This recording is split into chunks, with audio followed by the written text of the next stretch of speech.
ಗೋಪಾಲಯ್ಯನವರ ಮಾತುಗಳನ್ನು ಒಲೆಯ ಬೆಳಕಿನಲ್ಲಿ ಮಿನುಕುತ್ತಿದ್ದ ಅವರ ಮುಖವನ್ನು ಕಂಡು ನನ್ನ ಮನಸ್ಸು ಅವರ ಮೃದು ಹೃದಯವನ್ನು ಕುರಿತು ಚಿಂತಿಸುತ್ತಿತ್ತು. ಯಾರನ್ನೋ ಕರೆದು ತಂದು ಅಳಿಯನಂತೆಯೋ ಸ್ವಂತ ಮಗನಂತೆಯೋ ಪ್ರೀತಿಸುವುದು, ಇಂಥ ಕೃತಿಗಳು ಅವರ ಅಪೂರ್ವ ಜೀವನಕ್ಕೆ ಸೊಗಸನ್ನುಂಟು ಮಾಡುತ್ತಿದ್ದವು. ನಾನು ಮನೆಗೆ ಬಂದ ಕೂಸುಗಳಿಂದಾಗಿ ಅವರ ಜೀವನವನ್ನು ಕುರಿತು ವಿಚಾರ ಮಾಡುತ್ತಿದ್ದರೆ ಅವರಿಗೆ ಅದೇ ಗಳಿಗೆಯಲ್ಲಿ ನಿಮಗೆ ಮಕ್ಕಳೆಷ್ಟು ಎಂದು ಕೇಳುವ ಮನಸ್ಸಾಯಿತು. ನನಗೆ ಲಗ್ನವಾಗಿಲ್ಲ ಎಂದೇ ನಾನು. ಹಾಗಾದರೆ ನಿಮಗೆ ಇದೆಲ್ಲ ತಿಳಿಯಲಿಕ್ಕಿಲ್ಲ. ತಿಳಿಯಬಾರದೆಂದಲ್ಲ, ನಮ್ಮ ತಾಯಿ ಸಾಯುವಾಗ ನನಗೆ ಸುಮಾರು 18 ವಯಸ್ಸು ಎಂದೆನಲ್ಲ. ಉಳಿದ ಮನೆಗೆಲಸಗಳ ವಿಚಾರ ನಾನು ದೊಡ್ಡವನಂತೆ ನಡೆಯುತ್ತಿದ್ದರೂ ನನ್ನ ತಾಯಿ ಇದ್ದಷ್ಟು ದಿನ ಈ ಸಾವಿತ್ರಿ ಸುಬ್ರಾಯರಂತೆ ಅವಳೊಡನೆ ಮಕ್ಕಳಾಟಿಕೆ ಎಂದಿದ್ದೆ. ಅದು ಒಂದು ದೊಡ್ಡ ಸ್ತಿಕೆಯ ಗುಣವೇ. ನಿಮ್ಮಲ್ಲಿ ಈ ಹೊತ್ತಿಗೂ ಬಾಲ್ಯದ ಎಳಮೆ, ಚೇಷ್ಟೆ, ಚುರುಕುಗಳೆಲ್ಲ ಕಾಣುತ್ತಿವೆ.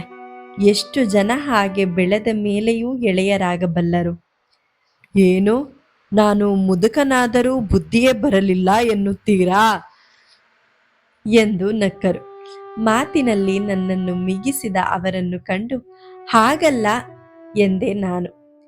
ಮನುಷ್ಯ ಬೆಳೆದ ಹಾಗೆ ಅವನ ಮನಸ್ಸು ಸಂಕೋಚವಾಗುತ್ತಾ ಬರುತ್ತದೆ, ಕರಟುತ್ತದೆ. ಹಾಗಾಗುವುದು ಸಮನಲ್ಲ.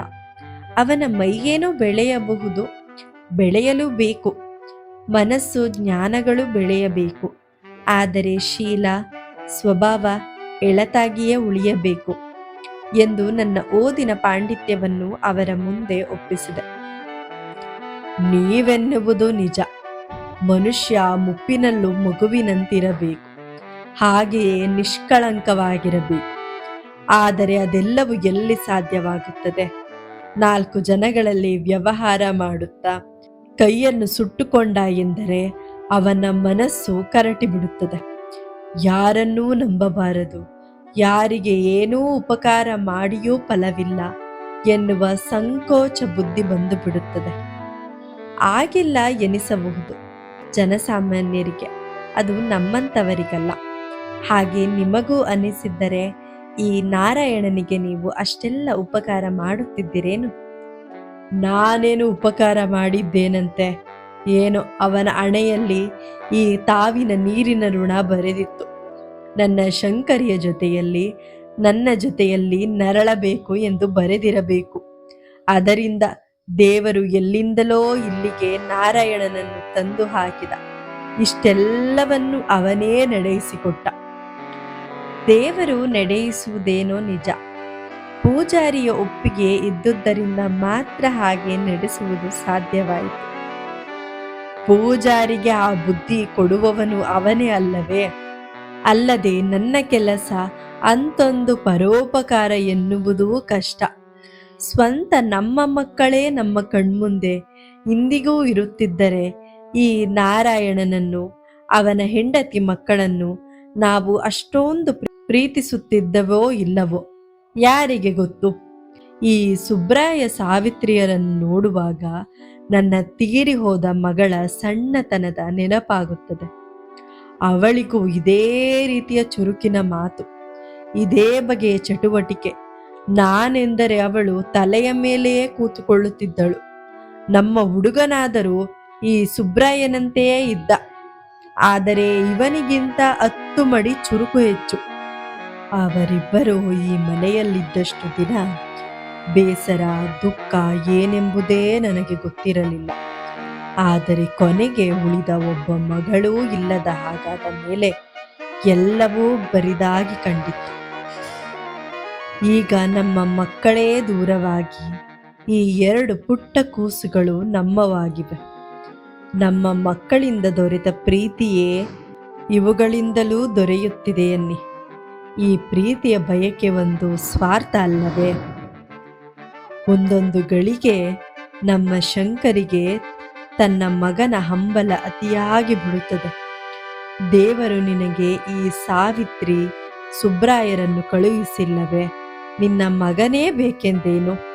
ಎಂದು ಅವಳನ್ನು ಸಮಾಧಾನಪಡಿಸುತ್ತೇನೆ. ಆದರೆ ನನಗೂ ಒಮ್ಮೊಮ್ಮೆ ಈ ಮಕ್ಕಳ ಆಟವನ್ನು, ಇವುಗಳ ಮೇಲಿನ ವ್ಯಾಮೋಹವನ್ನು ನೆನೆದುಕೊಂಡರೆ, ಇವೆಲ್ಲವೂ ಏನು ಶಾಶ್ವತ? ನಮ್ಮವೇ ನಮಗೆ ಸಿಗದೆ ಹೋದ ಮೇಲೆ ನಾರಾಯಣನ ಮಕ್ಕಳು ನಮ್ಮವು ಆಗ್ಯಾವೆ. ಅವಕ್ಕೆ ಇನ್ನು ಯಾವ ಬುದ್ಧಿ ಬರಲಾರದು. ಈಗೇನೋ ಚಿಕ್ಕವು ಎಂದೆಲ್ಲ ಭ್ರಮೆಯಾಗುತ್ತದೆ. ದೇವರ ಆಟವೆಂಬುದು ವಿಚಿತ್ರ ನೋಡಿ. ನನಗೆ ಈ ವಿಚಿತ್ರವನ್ನು ನೋಡಿ ಬೆರಗಾಗಿ ಹುಟ್ಟಿದೆ. ಮನುಷ್ಯನ ಜೀವನ ಎನ್ನುವುದೇ ಒಂದು ವಿಚಿತ್ರವಾಗಿದೆ. ಆದರೆ ನನಗೆ ಮಾತ್ರ ಇದು ಯಾರ ಆಟವೋ, ಯಾವ ಆಟವೋ, ಏನು ಆಟವೋ ತಿಳಿಯದಾಗಿತ್ತು ಎಂದರು. ಅಷ್ಟರಲ್ಲಿ ಒಳಗಿನಿಂದ, ಏನೋ ಬಂದವರಿಗೂ ಈ ದಿನ ಊಟವಿಲ್ಲವೇ ಎಂದಳು ಶಂಕರಮ್ಮ. ಆಗ ಗೋಪಾಲಯ್ಯನವರು ಥಟ್ಟನೆ ಎಲ್ಲವನ್ನು ಮರೆತು, ಓಹ್, ಹಾಗಾದರೆ ನಮಗೂ ದೋಸೆ ಉಂಟಲ್ಲವೇ ಸಾವಿತ್ರಿ ಎಂದು ಕೂಗಿದರು. ಅವರ ಹೆಂಡತಿ, ಸಾವಿತ್ರಿಗೀಗ ಮಧ್ಯರಾತ್ರಿ ಎಂದಳು. ಗೋಪಾಲಯ್ಯನವರು ನನ್ನನ್ನು ಕರೆದು, ಏನು ನೀವಾಗಿ ನೀರೆರೆದುಕೊಳ್ಳುತ್ತೀರೋ? ತಲೆ ಬೆನ್ನುಗಳಿಗಾದರೂ ನಾನು ನೀರೆರೆಯಲೇ ಎಂದು ಕೇಳಿದರು. ಬೇಡ ಬೇಡ, ನಾನೇ ಎರೆದುಕೊಳ್ಳುತ್ತೇನೆ ಎಂದು ನೀರ ಚಂಬನ್ನು ಹಿಡಿದರೆ ಅದನ್ನು ಕಿತ್ತುಕೊಂಡು ನನ್ನನ್ನು ಬಲವಂತದಿಂದ ಕುಳ್ಳಿರಿಸಿ ಅರೆ ತಾಸಿನ ಸ್ನಾನವನ್ನೂ ಮಾಡಿಸಿಬಿಟ್ಟರು. ಉಸಿರಿಗೆ ಅವಕಾಶ ಕೊಡದಂತೆ, ನೀರಿನ ದಾರಿಯೇ ಕಡಿಯದಂತೆ ಬಿಂದಿಗೆ ಮೇಲೆ ಬಿಂದಿಗೆ ನೀರನ್ನು ಎರೆದು ಒಮ್ಮೆ ನಾನು ಈ ಸ್ನಾನದಿಂದ ಪಾರಾದರೆ ಸಾಕಪ್ಪ ಎನಿಸುವಂತೆ ಮಾಡಿಬಿಟ್ಟರು. ನಾನು ಮಿಂದು ಹಣ್ಣಾಗಿ ಕೆಂಪಾಗಿ ಮೈ ಉಜ್ಜಿಕೊಂಡು ಮನೆಯ ಜಗುಲಿಯ ಮೇಲೆ ಹೋಗಿ ಕುಳಿತ. ಸಂಜೆಯ ಥಂಡಿ ಹವೆಗೆ ಆ ಸ್ನಾನ ತೀರ ಹಿತವಾಗಿ ಕಂಡರೂ ಈಗ ಮೈಯೆಲ್ಲವೂ ಬೆವರಿನ ಮಳೆಯೇ. ಪ್ರತಿ ನಿಮಿಷವೂ ಅದನ್ನು ಉಜ್ಜಿಕೊಳ್ಳುವ ಕೆಲಸ ನನಗೆ. ಆಗ ಶಂಕರಮ್ಮ ಮಕ್ಕಳಿಗೆ ನಿದ್ದೆ ಮಾಡಿಸಿ ಹೊರಕ್ಕೆ ಬಂದು ಚಾವಡಿಯ ಮೇಲೆ ಕಾಲು ನೀಡಿ ಕುಳಿತು ನನ್ನನ್ನು ಕಂಡು, ನಿಂದಾಯಿತೇ ಎಂದು ಕೇಳಿದಳು. ನಾನು ಪ್ರತಿಯಾಗಿ, ಇಂಥ ಸ್ನಾನ ನನ್ನ ಜನ್ಮದಲ್ಲೇ ಮಾಡಿಲ್ಲ ಎಂದೆ. ಏನು, ಎಣ್ಣೆ ಹಾಕಿಕೊಂಡು ಮೀಯುವ ಪದ್ಧತಿ ಇಲ್ಲವೇ ಮನೆಯಲ್ಲಿಯೇ ಎಂದು ಕೇಳಿದಳು ಅವಳು. ಬಹಳ ಅಪೂರ್ವ, 4 ವರ್ಷಗಳಿಗೊಮ್ಮೆ ಎಂದೆ ನಾನು. ಅಯ್ಯೋ, ಕಣ್ಣಿಗೆ ಯಾಕಾದೀತು? ನಮ್ಮ ಯಜಮಾನರೀಗ 60 ಹೆಚ್ಚು ಪ್ರಾಯವಲ್ಲವೇ? ಅಷ್ಟು ಪ್ರಾಯದವರಾದರೂ ನಿತ್ಯವೂ ಎಣ್ಣೆಯನ್ನು ಹಾಕಿಕೊಂಡು ಮೇಯುತ್ತಾರೆ. ಅದರಿಂದಲೇ ಅವರ ಕಣ್ಣು ಅಷ್ಟು ಶುಭ್ರವಾಗಿ ಉಳಿದಿದೆ ಎಂದಳು. ನಿಮ್ಮ ಯಜಮಾನರು ಆರೋಗ್ಯವೂ ಹಾಗೆ, ಸಾಹಸವೂ ಹಾಗೆ. ನನ್ನದೇ ಅದೊಂದು ಅಭ್ಯಾಸವಾಗಿದೆ. ಕಾಟುಮೂಲೆಯನ್ನು ನೋಡಿಕೊಂಡು ಬಂದಿರಾ ಎಂದು ಕೇಳಿದಳು.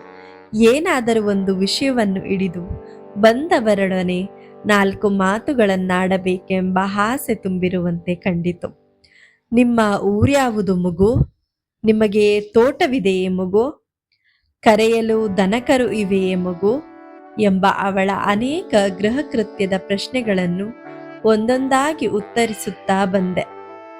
ನಮ್ಮಲ್ಲಿ ಇಂಥ ಸಂಭಾಷಣೆ ನಡೆಯುತ್ತಿದ್ದಾಗ ಗೋಪಾಲಯ್ಯನವರ ಸ್ನಾನ ಮುಗಿಯಿತು. ಅವರು ನಾನಿದ್ದಲ್ಲಿಗೆ ಬಂದು ಸೇರುವಾಗ ಸ್ನಾನದಿಂದ ಹೊರಗಿನ ಹವೆ ನನ್ನ ಪಾಲಿಗೆ ಉಷ್ಣವಾಗಿದ್ದುದು ಹೋಗಿ ಈಗ ಚಳಿಯನ್ನು ಹುಟ್ಟಿಸುವಂತೆ ಕಂಡಿತು. ಅದಕ್ಕೆ ನನ್ನ ಮೈಯನ್ನು ಒಂದು ಬೈರಾಸದಿಂದ ಮುಚ್ಚಿಕೊಂಡೆ. ಗೋಪಾಲಯ್ಯ ಬಂದವರು, ಶಂಕರಿ, ಇನ್ನು ತಡ ಮಾಡಬೇಡ, ಇವರಿಗೆ ತುಂಬ ಹಸಿವಾಗಿರಲು ಬೇಕು, ಹೋಗಿ ಊಟ ಮಾಡುವ ಎಂದರು. ಶಂಕರಮ್ಮ ಎದ್ದು ಒಳಕ್ಕೆ ಹೋದಳು. ನಾವು ಹಿಂಬಾಲಿಸಿದೆವು. ತಿರುಗಿ ಊಟದ ಪ್ರಕರಣ, ಉಪಚಾರದ ಕ್ರಮ ಮೊದಲಿನಂತೆ ನಡೆಯಿತು. ದೋಸೆ, ಜೇನುತುಪ್ಪ, ಕಾಯಿ ಹುಳಿಗಳ ಸಮಾರಂಭವೂ ಯಥಾವಕಾಶವಾಗಿ ಸಾಗಿತ್ತು.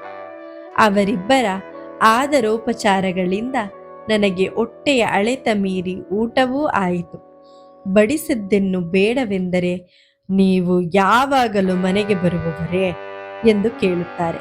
ಕೊನೆಯಲ್ಲಿ ನಾನು ಹಾಗೆ ಯಾವಾಗಲೂ ಬರುವುದಿಲ್ಲವೆಂದು ಹೇಗೆ ಗೊತ್ತು ಎಂದು ಬಿಟ್ಟೆ. ಆದರೂ ಅವರ ಉಪಚಾರವೇ.